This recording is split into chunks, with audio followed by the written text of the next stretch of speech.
ఓం మహాగణాధిపతయే నమ. ఓం గురుభ్యో నమ. ఓం శ్రీమాత్రే నమ.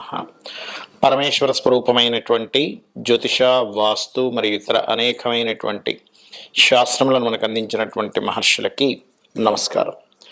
హయగ్రీవ హయగ్రీవ హయగ్రీవేతియోపదేత్ తస్స నిస్సరతే వాణి జున్హుకన్యా ప్రవాహవత్. అరుణాం కరుణాతరంగితాక్షీం ధృతపాశాంకుశపుష్పబాణచాపాం అనిమాదిభిరావృతాం మయూకైః అహమిత్యేవ విభావయే భవానీం. శ్రీమాత్రే నమః. ప్రేక్షకులకి ఆ లలితాంబిక అమ్మవారి యొక్క అనుగ్రహం పరిపూర్ణంగా కలగాలని మనస్ఫూర్తిగా కోరుకుంటూ మనం ఈరోజు గురువు వక్రత్యాగం అవుతుంది అంటే ఇన్ని రోజులు వక్రించినటువంటి గురువు 5వ తేదీ నుంచి వక్రత్యాగమై మే 15వ తేదీ వరకు వృషభ రాశిలోనే ఉంటాడు. దాంతోపాటు గురువుకి కోణస్థానంలో కేతు ఉన్నాడు.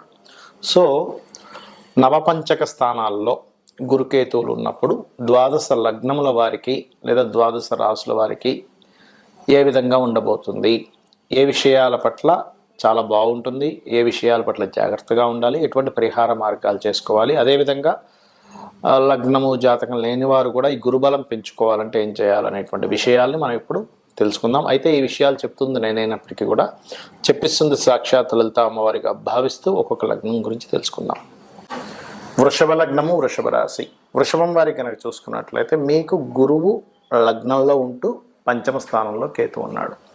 ఈ రెండిటి వల్ల కలిగేటువంటి మంచి ఫలితాలు ఏమిటి, జాగ్రత్తలు ఏమిటి, పరిహారం ఏమిటి చూసుకున్నట్లయితే సహజంగా మీకు ఎప్పటి నుంచో వివాహ సంబంధించినటువంటివి కుదరటం లేదు అని బాధపడేటువంటి వారికి ఈ యొక్క సమయం ఏదైతే ఉందో ఖచ్చితంగా కుదిరేటువంటి యోగాన్ని ఇస్తుంది. ఇక్కడ అంటే చాలా కాలంగా చూడండి, అయ్యో మాకు వివాహం కుదరట్లేదండి ఏంటండి అంటే ఒక్కొక్కసారి ఏమవుతుందంటే మీకు జన్మజాతకంలో ఆ సమయం రాదు, ఒక్కోసారి దానివల్ల ఇబ్బంది పడుతూ ఉంటారు. కానీ ఎప్పుడైతే గురువు లగ్నంలో ఉండి సప్తమ స్థానాన్ని చూస్తాడు, కేవలం గురువే కాకుండా శని గురువులు ఇద్దరు కూడా డబుల్ ట్రాన్సిట్లో మీకు సప్తమాన్ని చూస్తున్నారు. కాబట్టి ఈ సమయం ఖచ్చితంగా మీకు ఈ యొక్క మే 5వ తేదీ నుంచి ఫిబ్రవరి 5వ తేదీ నుంచి మే 15వ తేదీ వరకు ఈ బలం ఉంది. కాబట్టి ఇక్కడ కరెక్ట్గా కనుక ప్రయత్నం చేసుకున్నట్లయితే వివాహం అనేటువంటిది కుదురుతుంది. అలాగే పార్ట్నర్స్ కూడా మీరు ఏదైనా ఒక బిజినెస్ ప్రారంభించబోతున్నారు కాబట్టి పార్ట్నర్స్ కూడా లభించడం, పార్ట్నర్స్ ద్వారా కొంతవరకు పాజిటివ్గా ఉండడం అనేటువంటిది కూడా ఇస్తుంది. మరి ఈ గురువు నుంచి పంచమంలో కేతు ఉన్నాడు కదా అంటే వృషభం వారికి ఒకటే పంచమంలో కేతు ఉన్నప్పుడు సర్వసాధారణంగా ప్రేమ వ్యవహారాల వల్ల, షేర్ మార్కెట్ వల్ల, లేనట్లయితే కొంచెం ఫ్రెండ్స్ మూలంగా తీసుకునే నిర్ణయాల మూలంగా, రాజకీయాల మూలంగా కొంత స్ట్రెస్ అనేటువంటిది ఉంటుంటుంది. కాబట్టి ఈ యొక్క విషయాల పట్ల కాస్త జాగ్రత్తగా ఉండండి. ఇక మరొక విషయం ఏంటంటే ఇక్కడ గమనించుకున్నట్లయితే ఈ లగ్నంలో ఉన్నటువంటి గురువు యొక్క స్థితి సామాజికంగా మీరు చేసేటువంటి కొన్ని సామాజికంగా కొన్ని పనులు చేస్తుంటాం, అటువంటి విషయంలో కూడా పాజిటివ్ ఫలితాలు ఇస్తుంది. అయితే మీరు కనుక ఎక్కువగా గణపతి యొక్క ఉపాసన, విష్ణువు యొక్క ఉపాసన చేయడం చాలా మంచిది. కాస్త లగ్నంలోకి గురువు ఉన్నప్పుడు ఏమవుతుందంటే ఈ లగ్నానికి పాపి అవ్వడం వల్ల ఓవర్లోడ్, కొంచెం అన్ని పనులు పెట్టేసుకున్నానండి అంటూ ఉంటారు. కాస్త అధిక బాధ్యతలు ఇవన్నీ కూడా వస్తూ ఉంటాయి. ఇక మీరు దానం ఏమిస్తే మంచిది, ఉలవలు దానంగా ఇవ్వండి. మనకి ముఖ్యంగా నవగ్రహాల్లో కేతు, కుజ, శని గ్రహాల దగ్గర దీపారాధన చేయండి. అలాగే గోవుకి గ్రాసం తినిపిస్తూ ఉండండి, అన్ని విధాలా మీకు బాగుంటుంది. గురు బలము అనేటువంటిది ఏదైతే ఉందో అది ప్రతి ఒక్కరికి అవసరం. సర్వసాధారణంగా మీరు తీసుకున్నట్లయితే ఇప్పుడు మనకి సోలార్ సిస్టమ్ అంటారు, అంటే సూర్యుడి మధ్యలో ఉండి అన్ని గ్రహాలు భూమితో సహా గ్రహాలు సూర్యుడు చుట్టూ తిరిగే దాన్ని సోలార్ సిస్టమ్ అంటారు. మీరు గమనించినట్లయితే మనకు శాస్త్రాల్లో కూడా గురుబలం చాలా అవసరం అండి. గురువు యొక్క అనుగ్రహం చాలా అవసరం, గురువు యొక్క ఆశీర్వాదం చాలా అవసరం. నవగ్రహాల్లో గురుబలం కనుక బాగున్నట్లయితే వాళ్ళకి ఎన్ని ఇబ్బందులు వచ్చినా మరలా ఆ భగవంతుడు కాపాడినట్టుగా అవుతూ ఉంటుందంటారు. మీరు గమనించండి, సైంటిఫిక్గా కూడా తీసుకుంటే గురుత్వాకర్షణ శక్తి అని ఉంటుంది. గురుగ్రహం కనుక లేకపోతే భూమి అంతమైపోతుంది. ఎందుకు అంటే భూమిపై వచ్చేటువంటి శకలాలు ఏవైతే ఉంటాయో కొన్ని వాటిని గురువు తన వైపు లాగేసుకుంటుంది. అంటే ఏంటి, సేవ్ చేస్తుంది గురుగ్రహం మనకి సోలార్ సిస్టంలో కూడా. అలాగే నవగ్రహాల్లో గురుబలం బాగుంది ఎవరి జన్మ జాతక చక్రంలో అయినా వాళ్ళకి అన్ని సమయానికి అవుతూ ఉంటాయి.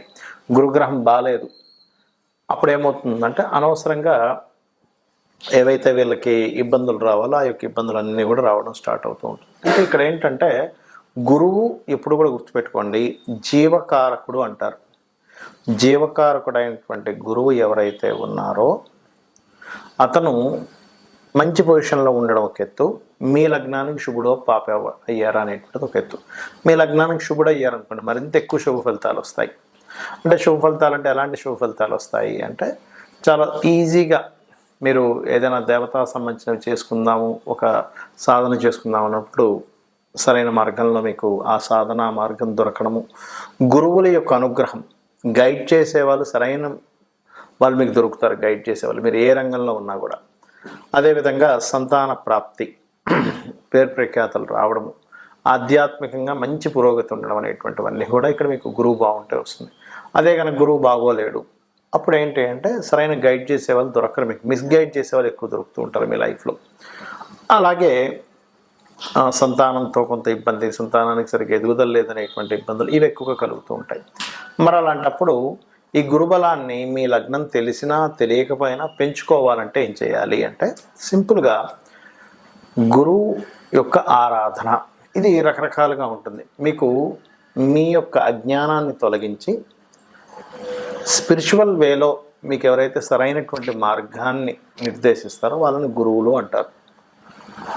మీకు ఉపాధ్యాయుడు వేరు, అంటే టీచర్స్ వేరు, గురువులు వేరు, రకరకాల ఇది ఉంటుంది. మీరు ఒక్కొక్క దగ్గర నుంచి నేర్చుకునేటప్పుడు సర్వసాధారణంగా అందరూ ఏంటంటే మా గురువుగారిని వాడేస్తుంటారు వర్డ్, కానీ కేవలం అజ్ఞానాన్ని తొలగించి ఆధ్యాత్మిక మార్గాన్ని సరైనటువంటి మార్గంలో మీకు వెలుగుని చూపించేవారు గురువు అవుతారు. అయితే ఇక్కడ గురుబలం పెరగడానికి ఏం చేయాలి?